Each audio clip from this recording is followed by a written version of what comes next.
बिस्मिल्लाहिर्रहमानिर्रहीम। आज का जो हमारा टॉपिक है वो इक्वेशंस ऑफ मोशंस है। Equation of motion board pattern के लिहाज से बात की जाए बहुत इंपॉर्टेंट है। इस चैप्टर के न्यूमेरिकल्स भी अच्छे पेपर में आ जाते हैं। ये जो टॉपिक्स हैं इक्वेशन ऑफ मोशन, तो हमारे सिलेबस में 3 इक्वेशन ऑफ मोशन यहाँ डिस्कस की गई हैं। इक्वेशन ऑफ मोशन होती क्या है, उसके लिए हमारे पास हमने देखा था कि बॉडी जब मूव करता है तो उसमें इनिशियल वेलोसिटी आ रही है, फाइनल वेलोसिटी होती है, वेलोसिटी अगर बढ़ रही है तो एक्सेलरेशन भी होता है, इसमें मालूम किया जा सकता है, टाइम भी है, डिस्टेंस भी है। तो यहाँ पे 4-5 चीज़ें जो उनसे होंगी इसमें काउंट की जाएंगी। हमारे पास कौन कौन सी चीज़ें, initial velocity, final velocity, acceleration, distance and time, ये 5 चीज़ें हैं। इन 5 चीज़ों में रिलेशनशिप आपस में बयान किया जाता है और जो रिलेशनशिप से जो इक्वेशंस बनती हैं उन्हें हम कहते हैं इक्वेशंस ऑफ मोशंस। तो यहाँ पे 3 बेसिक इक्वेशन ऑफ मोशन है, जिनमें से एक जो सी है जो फर्स्ट इक्वेशन ऑफ मोशन कहलाती है, आज डिस्कस की जाएगी। फर्स्ट इक्वेशन ऑफ मोशन अगर आप देखें पेज नंबर 44 पे जो लास्ट 2 लाइन्स हैं, लास्ट 2 लाइन्स जहाँ मैंने यहाँ लिखी हुई हैं कंसीडर से आपने स्टार्ट करना है और पेज नंबर 45 की जो फर्स्ट 2.5 लाइन्स है, लाइन ए बी, ये जो लाइन्स है ना, ये चाहे फर्स्ट इक्वेशन ऑफ मोशन आए पेपर में लॉन्ग क्वेश्चन में उसमें भी लिख सकते हैं, सेकेंड इक्वेशन ऑफ मोशन आए उसमें भी हम लिख सकते हैं, थर्ड इक्वेशन ऑफ मोशन आए उसमें भी लिख सकते हैं। और याद रहे इन तीनों इक्वेशन ऑफ मोशन लाजमी एक पेपर में आ जाती है। 99% चांस होता है इनका लॉन्ग क्वेश्चन में आने का। तो ये इंपॉर्टेंट है, इसे गौर से समझना है आप लोगों ने। इक्वेशन ऑफ मोशन क्या होती है? These equation of motion we get the relationship between initial velocity, final velocity, acceleration, time and distance. These are called equations of motion. अब फर्स्ट इक्वेशन ऑफ मोशन जो आज का जो टॉपिक है हमारे पास, first equation of motion. Page number मैंने अभी बताया था 44 की लास्ट 2 लाइन से स्टार्ट करना है और कहाँ तक जाना है? पेज नंबर 45 तक जाना है। पेज नंबर 45 की जो पहली 2 लाइनें हैं वहाँ तक जो मैंने यहाँ लिखी हुई है, ये consider a body is moving with initial velocity V I. जैसे मोटरवे में स्टार्ट करने लगे थे हमने, कुछ वेलोसिटी है 10 से मूव कर रहे हैं, 20 से मूव कर रहे हैं, 30 से मूव कर रहे हैं, और ये लागू होती है कब? जब हम स्ट्रेट रोड पे मूव कर रहे हैं। जब स्ट्रेट पाथ मूव करते हैं तो उस वक्त हमारे पास स्पीड, वेलोसिटी, डिस्टेंस, डिस्प्लेसमेंट सब एक ही चीज़ मानी जाएगी। तो consider a body is moving with initial velocity V I in a straight line with uniform acceleration, after certain time its velocity becomes V F. Time के बाद, तो ये जो मेरे पर लाइन लिखी है हमने इससे पहले स्पीड टाइम ग्राफ ड्रा किया था। अब स्पीड टाइम ग्राफ जो सा था हमारे पास हमेशा स्पीड जो सी होती है लॉन्ग वाई एक्सिस ली जाती है, टाइम जो सा था लॉन्ग एक्सिस लिया जाता है। Let a body move with initial velocity V I at point A, ये इस वक्त ए पॉइंट पर है और ये वी आई से मूव करता है। इनिशियल वेलोसिटी इस वक्त वी ए पॉइंट पर है और यूनिफॉर्म एक्सेलरेशन से अगर मूव करेगा तो इंक्लाइन टू टाइम एक्सिस हमारे पास ग्राफ बनता है। किसी पॉइंट बी पर पहुंच जाए, बी पर उसकी फाइनल वेलोसिटी कितनी होगी? We F. अब ये ग्राफ बनता है एट सर्टेन टाइम टी। ये जो ग्राफ है और ये जो लाइन्स हैं ये तकरीबन 60% इन तीनों इक्वेशन ऑफ मोशन में, चाहे फर्स्ट हो, चाहे सेकंड हो, चाहे थर्ड हो, इन तीनों इक्वेशन ऑफ मोशन में ये लाइनें भी लिखी जाएंगी, थ्योरी जो बातें मानती है, और ये जो ग्राफ भी बनाया जाएगा तीनों इक्वेशन ऑफ मोशन में। इस तरह मैं कहने का मकसद ये है कि 60% तमाम में कॉमन है कि अगर first equation of motion board में आती है फिर भी हम ये सारा लिखेंगे यहाँ तक, सेकेंड इक्वेशन ऑफ मोशन आती है उसमें भी हम यहाँ से लेकर यहाँ तक ग्राफ भी और ये लाइन भी लिखेंगे, और अगर थर्ड इक्वेशन ऑफ मोशन आ जाती है तो उसमें ये 60% पार्ट जो उनसे ऑलमोस्ट ये कॉमन है। कौन सा पार्ट? ये जो लिखा भी गया है और बुक में मैंने आपको बताया कि पेज नंबर 44 की लास्ट 2 लाइन से लेकर पेज नंबर 45 की 2.5 लाइन जहाँ पे लिखा है लाइन ए बी तक, ये आपने अच्छे तरीके से याद करना है। यही इसी लाइन्स को हमने ग्राफ की सूरत में क्या किया? एक्सप्लेन किया। अब इस ग्राफ से ना मुख्तलिफ चीज़ें हम काउंट करते हैं। इस ग्राफ से अगर मैं बात करूं इस लाइन के अंडर एरिया तो हमें डिस्टेंस बताता है, और अगर ये जो हमारे पास स्लोप बन रही है, स्लोप बोला जाता है हमारे पास rise over run. Rise over run का मतलब क्या होगा? Perpendicular over base, rise upward, run along X axis की बात कर दी जाती है। तो हमारे जो स्लोप का फार्मूला होता है उमन लिया जाता है tan थीटा। अब tan थीटा को पता होना चाहिए परपेंडिकुलर डिवाइडेड बाय बेस को माना जाता है, या y axis, change in y axis divided by change in x axis, ये स्लोप का फार्मूला। और जितनी ये स्लोप ज़्यादा होगी उतनी इसमें एक्सेलरेशन ज़्यादा होता है। लेट्स सपोज अगर स्लोप मेरे पास कम है तो एक्सेलरेशन क्या होगा, थोड़ा स्लो डाउनवर्ड आएगा, मूव करेगा। अगर स्लोप ज़्यादा करूँगा तो एक्सेलरेशन भी क्या होगा, ज़्यादा होगा।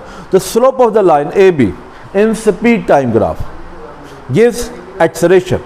तो हमारे पास अगर फर्स्ट क्वेश्चन मोशन आए तो हमने पहले ये लाइनें लिखनी है, इन लाइन के बाद हमें क्या बनाना है, ग्राफ बनाना है। और ग्राफ बनाने के बाद हम यहाँ पे बोर्ड ज़रा थोड़ा साइज में कम था, इसलिए मैं यहाँ पे जो बॉटम पे लिखना है वो मैं साइड पे लिख रहा हूँ। लेकिन जो साइड पे लिखी जाने वाली चीज़ है, जो आप कॉपी पे नोट करेंगे तो आपने इसकी किधर लिखनी है, बॉटम पे लिखना है। और बॉटम में क्या चीज़ लिखी जाएगी, the slope of line A be in speed time graph gives acceleration. The slope of line कौन सी है, incline line A be in speed time graph, ये हमें क्या देता है, एक्सेलरेशन देता है। स्लोप जो सा आएगा स्पीड टाइम ग्राफ में।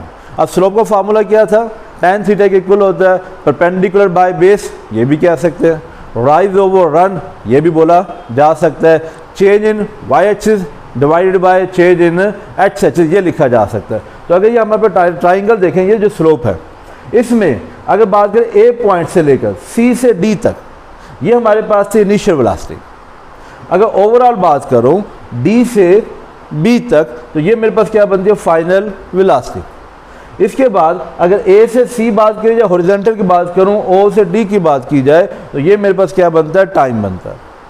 अब स्लोप का जो सा होगा, slope of line A B, slope of line A B वो किसके बराबर है, along y axis divided by x axis. Y axis में मैं यहाँ पे लिख सकता हूँ बी सी, ये मेरे वाई एक्सिस है, राइज है, और रन मेरे पास क्या चीज़ आ जाता है, ए सी बाय ए सी। अब इसको हमने किस चीज़ से रिप्रेजेंट किया हुआ है, तो ग्राफ में अगर आप गौर से देखें, सी से डी तक इनिशियल वेलोसिटी, बी से डी तक फाइनल वेलोसिटी, और अगर सी से बी की बात करूंगा तो वो मेरे पास कहलाएगा change in velocity. Change in velocity मतलब final velocity minus initial velocity. अगर आप ग्राफ के अंदर इसे लेबल कर देते हैं एक्सेप्टेड है, अदरवाइज इनको अलग से भी करके क्या लिखा जा सकता है। तो मेरा बी सी की वैल्यू है we F minus V I, B C value V F minus V I, और ए सी की बात करूं तो ये हॉरिजॉन्टल टाइम है हमारे पास। ए सी के बदले मैं क्या लिख सकता हूँ, टाइम, और स्लोप ऑफ लाइन हमें क्या बताती है, एक्सेलरेशन बताती है। तो यहाँ पे एक फार्मूला बनता है A is equal to V F minus V I by T, और अगर आप नोट करेंगे तो यही एक्सेलरेशन का फार्मूला भी यही था, एक्सेलरेशन भी यही था, the rate of change in velocity, the rate of change in velocity is called acceleration. वहाँ से भी यही फार्मूला बनता है, अलबत्ता हमने यहाँ पे ग्राफिकली इसे प्रूव करना है। ग्राफिकली हम इस तरह फिर उसको obey करेंगे, इस तरह से मूव करेंगे। अब टी इधर क्या हो रहा है, डिवाइड हो रहा है। अगर बोथ साइड को टी से मल्टीप्लाई कर दिया जाए, राइट साइड को भी और लेफ्ट साइड को भी अगर टी से मल्टीप्लाई कर दिया जाए तो यहाँ पे मेरे पास आ सकता है ए टी, और टी से कैंसिल होकर बन जाएगा we F minus V I. इधर माइनस वी आई है, जब इक्वल के इस साइड पर आएगा तो हमारे पास बन जाता है दो बोथ साइड पर, असल में तो कहा जाता है बोथ साइड पर प्लस किया जाए वी आई, लेकिन हम क्या देते हैं कि इधर माइनस हो रहा है, जब इक्वल के उधर जाएगा तो प्लस हो जाएगा, इधर डिवाइड हो रहा है इन शॉर्ट उधर जाएगा, इक्वल को उस साइड पे जाएगा तो मल्टीप्लाई हो जाएगा। लेकिन बेहतर अंदाज में ये होता है एडिंग बोथ साइड, वी आई को बोथ साइड पे ऐड किया जाए, टाइम को बोथ साइड से मल्टीप्लाई किया जाए, ये ज़्यादा बेहतर माना जाता है। तो अगर मैं बोथ साइड पे ऐड करूँ तो बनेगा मेरे पास A T plus V I is equal to V F. अब इसे तरतीब से लिखा जाएगा, जिस तरह हमारे पास तरतीब क्या होगी कि v f is equal to v i plus a t. This one, ये जो इक्वेशन बनी है we f is equal to v i plus a t, this equation is called first equation of motion. ये finally आपको याद भी होनी चाहिए, इससे हमने न्यूमेरिकल सॉल्व करने होते हैं। तो क्या फाइनल इक्वेशन बनी है, we f is equal to v i plus a t. और अगर मैं इसको डिफाइन करना चाहूँ, ये define first equation of motion, तो डिफाइन करने के लिए क्या होगा कि हमारे पास इसमें चार चीज़ें आप देखेंगे नोट आ रही हैं। फाइनल वेलोसिटी आ रहा है, इनिशियल वेलोसिटी आ रहा है, एक्सेलरेशन आ रहा है और टाइम आ रहा है। इन चारों को आपने इकट्ठा बोलना है, लेकिन तीन को अलग और एक डिजिट को अलग बोलना है। या equation we give the relationship between final velocity, initial velocity, acceleration and time is called first equation of motion. ये चाहे डेफिनेशन आप टॉप पर भी लिख सकते हैं चाहे तो आप बॉटम पर भी लिख सकते हैं। Hence the question we give the relationship between final velocity, initial velocity, acceleration and time is called first question of motion. तो अगर फर्स्ट क्वेश्चन ऑफ मोशन आए, सेकंड आए, थर्ड आए, दोबारा रिपीट करूंगा मैं। फर्स्ट आए, हमारे 3 क्वेश्चन ऑफ मोशन होती हैं, first question of motion, second question of motion, third question of motion. इन तीनों में से लाजमी बोर्ड में आती है, और बोर्ड में अगर आ जाए, फर्स्ट आ जाए, सेकंड आ जाए, थर्ड आ जाए लॉन्ग क्वेश्चन में, तो इनमें तकरीबन 60% कॉमन है। 60% कॉमन क्या? These lines consider and this graph. ये लाइन्स और ये जो ग्राफ है ऑलमोस्ट 60% बनता है ईच इक्वेशन का, जो कॉमन माना जाएगा। तो ये पहले लिखा जाएगा, कंसीडर से स्टार्ट करना है। कंसीडर कहाँ लिखा हुआ है? दोबारा रिपीट करूँ, पेन ऑफ 44 की last 2 lines and pain of 45 की टॉप 2 लाइन्स में जहाँ पे लिखा लाइन ए बी, ये वही लाइन है जो है लिखी गई है। उसके बाद ये ग्राफ बनाया जाएगा। इसके बाद स्लोप हमें क्या बताती है? एक्सेलरेशन बताती है। स्लोप का formula perpendicular by base change in y axis long divided by change in x axis लिखा जाएगा। वैल्यूज पुट की जाएंगे, टी डिवाइड हो रहा है, मल्टीप्लाई कर दिया जाए, A T is equal to V F minus V I. Minus V I इधर आके क्या कर देना है? प्लस कर देना है, और फिर इक्वेशन बनेगी हमारा v f is equal to v i plus a t. This is called first question of motion. Hope understand.